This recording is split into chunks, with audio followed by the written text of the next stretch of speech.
In today's video, I'm going to teach you how to print a Zillow listing.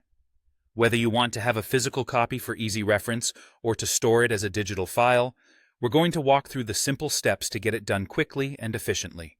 First, you'll want to open the specific Zillow property page you're interested in printing. Make sure you're on the correct listing so you capture all the details you need. Navigating to this page is straightforward.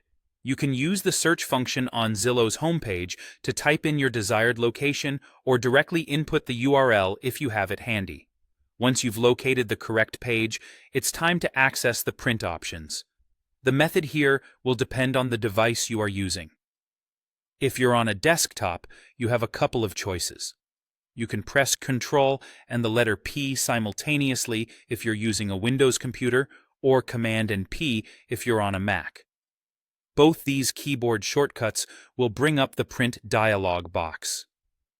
Alternatively, you can simply right-click on the page and choose Print from the context menu that appears. For those of you on a mobile device, the process is just as simple. You'll want to tap on your browser's menu icon, often depicted as 3 horizontal dots or lines, typically located in one of the screen's upper corners. After tapping on this menu, you'll see several options.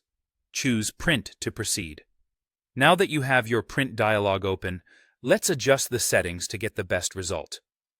First, under Destination, you should choose your printer if you plan to print a physical copy.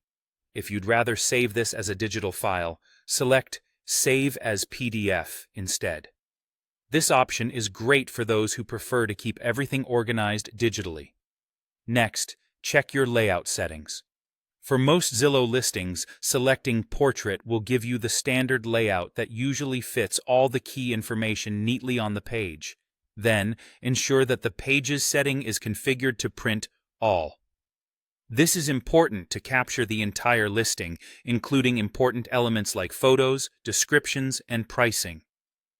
Under More settings, you have the option to tweak things like margins and scale. Adjust these if necessary to ensure that the content fits well on the page, especially if some content seems to be cut off in the preview. Speaking of which, take a moment to review the print preview.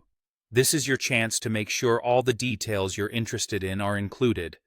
You don't want to miss any crucial information. Once you're satisfied with the preview, click Print